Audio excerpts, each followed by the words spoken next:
Assalamualaikum warahmatullahi wabarakatuh. Perkenalkan, nama saya Febriana. Saya mahasiswa hukum dari Universitas Sultan Ageng Tirtayasa dengan NIM 11111800144. Di sini saya akan menjawab dari ujian akhir semester saya dari MK Perbandingan Hukum Pidana dengan judul Tujuan Pidana di Berbagai KUHP Asing dan RUU KUHP Indonesia.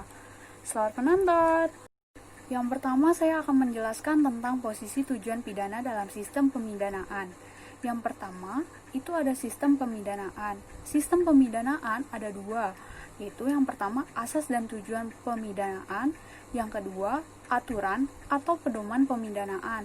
Nah, nanti di bawah dari asas dan tujuan dan aturan atau pedoman itu ada tindak pidana, ada kesalahan atau PJP, dan ada pidana. Nah, buat kalian yang belum tahu, pidana itu sama dengan tindak pidana ditambah kesalahan ditambah tujuan pidana. Tujuan pidana ini ada dua. Dalam KUHP Indonesia itu tidak ada, tapi kalau dalam KUHP asing itu ada. Nah, kalau dari tindak pidana itu disebut dengan DAT atau unsur objektif, dan ini berasas oleh asas legalitas atau kemasyarakatan. Nah, kalau kesalahan atau PJP itu dari DEDER, yaitu unsur subjektif, itu dari asas culpabilitas atau kemanusiaan. Nah, asas culpabilitas di KUHP Indonesia itu tidak ada, tapi di KUHP asing itu ada. Sekian. Nah, sekarang kita masuk ke tujuan pidana dari berbagai KUHP asing. Yang pertama ada dari negara Armenia. Nah, Armenia ini mereka membedakan antara tujuan hukum pidana atau KUHP dengan tujuan pidana. Yang pertama itu ada tujuan criminal code, itu ada dalam pasal 2, yaitu melindungi hak-hak kebebasan manusia dan penduduk, hak-hak badan hukum, hak-hak kekayaan lingkungan, tatanan masyarakat, dan keamanan masyarakat atau publik. Nah, yang kedua itu ada tujuan atau punishment. Itu ada di bab 9 pasal 48. Itu ada 3 hal. Yang pertama, memperbaiki atau memulihkan kembali keadaan sosial. Yang kedua, memperbaiki terpidana. Yang ketiga, mencegah kejahatan. Di negara ini juga memiliki prinsip humanistik, yaitu ada di pasal 11 ayat 2, yaitu tidak seorang pun dapat dikenakan pidana dan tindakan yang bersifat penyiksaan, kejam atau tidak manusiawi, atau yang menghina atau mempermalukan. Negara yang kedua yaitu Belarus. Mereka berpendapat ada tujuan hukum pidana atau KUHP itu terdapat dalam artikel 1. Itu memuat ada 3 hal. Yang pertama, melindungi kehidupan atau nyawa, kesehatan, hak-hak dan kebebasan manusia. Yang kedua, masyarakat, negara, dan kepentingan publik. Yang ketiga, harta milik, lingkungan, dan hukum yang ada. Nah, mereka juga memuat tentang fungsi hukum pidana. Itu ada di artikel 1 juga. Yang pertama, pencegahan kejahatan. Yang kedua, mendidik kesadaran hukum warga masyarakat. Nah, tujuan pidana juga terdapat dalam artikel 20. Yang pertama, pidana tidak hanya semata-mata merupakan penghukuman untuk tindak pidana yang dilakukan, tetapi bertujuan untuk memperbaiki dan mendidik yang terhukum. Yang kedua, mencegah diulanginya lagi kejahatan oleh si pelaku. Yang kedua, itu ada pidana tidak ditunjukkan untuk menyebabkan penderitaan fisik dan merendahkan martabat kemanusiaan. Negara berikutnya itu dari Makedonia. Makedonia juga ada nih tujuan pidananya. Dia terdapat di pasal 32, yaitu di samping merupakan perwujudan keadilan, tujuan pidana juga ada yang pertama, mencegah pelaku melakukan kejahatan dan memperbaikinya. Yang kedua, pengaruh mendidik terhadap orang lain agar tidak melakukan kejahatan. Nah, negara ini juga sama hampir mirip dengan negara Yugoslavia. Itu terdapat di pasal 33. Nah, ini negara Yugoslavia. Yugoslavia juga ada nih tujuan pidana. Itu ada di pasal 33. Ini yang sama, yang tadi dibilang, dia sama dengan negara Makedonia. Di Yugoslavia, tujuan pidana itu untuk pertama, mencegah pembuatan melakukan tindakan pidana dan untuk merehabilitasi. Yang kedua, pengaruh perbaikan terhadap orang lain untuk tidak melakukan tindak pidana. Yang ketiga, memperkuat jaringan atau akhlak moral dari masyarakat sosialis dan membangun tanggung jawab serta disiplin warga negara.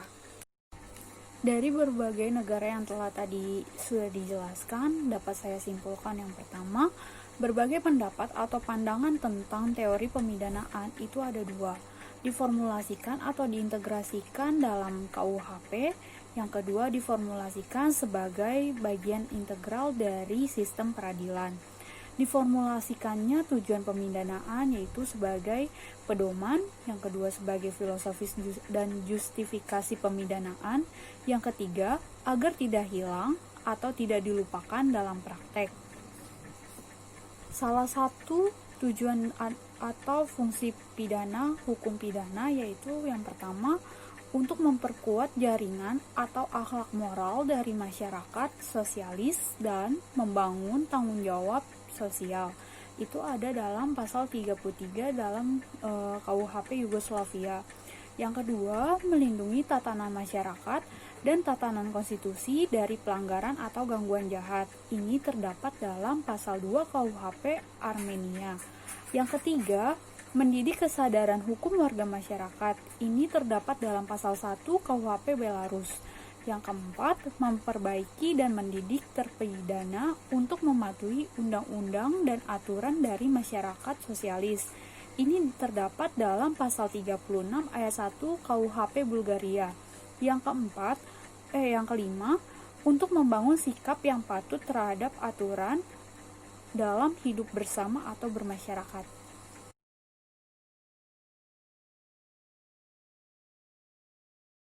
Dalam KUHP Bulgaria, tujuan pidana juga disebutkan untuk mendidik kembali terpidana mematuhi aturan kebiasaan masyarakat. Jadi, tujuan pidana bukan hanya untuk menegakkan atau membangun rule of law, tetapi rule of social cohabitation. Tujuan pemidanaan atau penegakan hukum pidana itu bersumber dari dua. Yang pertama, norma undang-undang atau law yang bertujuan untuk menegakkan rule of law. Yang kedua, norma atau tatanan masyarakat atau social cohabitation atau rules of community yang bertujuan untuk menegakkan rule of social cohabitation. Kajian teoritik. Jadi, dalam tujuan pidana dalam RUU KUHP Bulgaria itu dapat disimpulkan, yaitu ada kajian teori, yaitu yang pertama teori mempengaruhi perilaku, yang kedua teori mendidik, yang ketiga teori memperkuat kembali nilai-nilai sosial atau kemasyarakatan. Nah, nanti di sini akan dijelaskan oleh pendapat para ahli. Teori mendidik atau teori memperkuat kembali nilai-nilai masyarakat atau sosial itu ada beberapa pakar yang mengemukakan. Yang pertama ada dari Hulsman, yaitu dia berpendapat seperti berikut. Hakikat pidana adalah untuk menyerukan untuk tertib. Yang kedua, dengan hakikat itu dia memiliki dua tujuan utama. Yang pertama, untuk mempengaruhi tingkah laku dan penyelesaian konflik. Yang kedua ada dari G.P. Holznagels yang menyatakan, yang pertama, pemberian sanksi pidana bertujuan agar orang berorientasi atau menyesuaikan diri dengan norma atau undang-undang. Yang kedua, tujuan pidana yaitu untuk penyelesaian konflik. Setelah kita membahas dari RUU KUHP dari negara-negara asing, bagaimana dengan RUU KUHP di Indonesia? Apakah dirumuskan dengan secara benar atau tidak? Nah, perhatikan pembahasan berikut. Dalam RUU KUHP Indonesia, kita dapat membedakan ada dua sandingan tujuan pidana. Yang pertama, melalui konsep KUHP. Yang kedua, tidak dirumuskan secara eksplisit dalam konsep atau ada dalam KUHP asing. Kalau dalam konsep KUHP, yang pertama itu ada mencegah dilakukannya tindak pidana dengan menegakkan norma hukum dan pengayoman pada masyarakat. Yang kedua, memasyarakatkan terpidana dengan mengadakan pembinaan sehingga menjadi orang yang baik dan berguna. Yang ketiga, menyelesaikan konflik yang ditimbulkan oleh tindak pidana, memulihkan keseimbangan, dan mendatangkan rasa damai dalam masyarakat. Yang keempat, membebaskan rasa bersalah pada terpidana. Nah, kalau dari dalam tidak dirumuskan eksplisit dalam konsep, itu yang ada dalam KUHP asing, itu disebutkan yang pertama, memperkuat jaringan atau akhlak moral masyarakat. Yang kedua, melindungi tatanan masyarakat dan tatanan konstitusi. Yang ketiga, memperbaiki atau memulihkan keadaan kembali keadilan sosial. Yang keempat, mendidik ketaatan atau kesadaran hukum. Yang kelima, mendidik kembali terpidana untuk mematuhi undang-undang dan peraturan atau kebiasaan dari masyarakat. Yang keenam, itu ada membangun sikap yang patut terhadap aturan hidup bersama atau bermasyarakat. Inti tujuan pemidanaan dalam konsep. Yang pertama, ada aspek perlindungan masyarakat. Ini seperti kepentingan umum, khususnya yaitu kayak pencegahan kejahatan, pengamanan atau pengayoman terhadap masyarakat, pemulihan keseimbangan masyarakat. Ini seperti penyelesaian konflik, mendatangkan rasa damai. Yang kedua, ada aspek perlindungan atau pembinaan individu. Ini seperti memasyarakatkan terpidana kayak seperti rehabilitasi atau resosialisasi.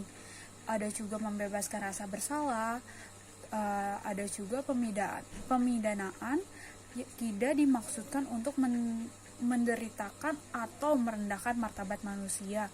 Ini seperti kayak perlindungan terhadap sanksi yang sewenang-wenangnya atau bersifat pembalasan. Pendapat para sarjana. Di sini para sarjana ada yang berpendapat kalau pidana itu pengenaan penderita atau nestapa. Ada juga yang berpendapat yaitu pidana bukan penderitaan atau nestapa. Yang berpendapat bukan derita atau nestapa, yang pertama itu ada Holzman. Dia mengatakan yang pertama, menyerukan untuk tertib, untuk mempengaruhi tingkah laku, untuk penyelesaian konflik. Yang kedua ada Binsbergen. Dia menyatakan kalau pidana itu adalah pernyataan atau penunjukan salah. Yang ketiga itu ada Hoefnagels. Dia berkata proses membangkitkan semangat dan pencelaan agar orang menyesuaikan diri dengan norma atau UU yang berlaku. Tujuan pidana dari aspek social defense itu ada 4. Yang pertama, penanggulangan atau berantas kejahatan. Yang kedua, perbaikan si pelaku, yaitu seperti mengubah tingkah lakunya. Yang ketiga, mengatur atau membatasi kesewenangan penguasa dan warga masyarakat. Yang keempat, memelihara atau memulihkan keseimbangan masyarakat. Nah, tujuan pidana juga ada dari aspek penanggulangan kejahatan. Seperti repression or reduction or prevention or control of crime. Ada juga teori isolasi, ya ada juga pengamanan masyarakat. Tujuan pidana juga ada dari aspek perbaikan si pelaku, yaitu yang pertama ada rehabilitasi, yang kedua ada mempengaruhi tingkah laku, yang ketiga ada pengaruh untuk mendorong kebiasaan patuh pada hukum. Tujuan pidana dari aspek mengatur atau membatasi kesewenangan penguasa dan warga masyarakat. Yang pertama ada dari pendapat Montar's Im. Dia berkata, to protect offenders and suspected offenders against unofficially retaliation. Yang kedua ada dari Emil Durkheim. Dia berkata, to create a possibility for the release of emotion that are aroused by the crime. Yang ketiga ada dari Schwartz and Knowledge. Dia berkata, to provide a channel for the expression of retaliatory motives. Tujuan pidana dari aspek memelihara atau memulihkan keseimbangan masyarakat. Itu ada teori rehabilitation, explanation. Yang kedua ada menghilangkan noda-noda atau memulihkan keseimbangan. Ini ada dalam konsep KUHP. Yang ketiga ada membawa kerukunan, dan masih banyak lagi. Sekian penjelasan dari saya, kurang lebihnya mohon maaf. Saya pamit undur diri. Terima kasih.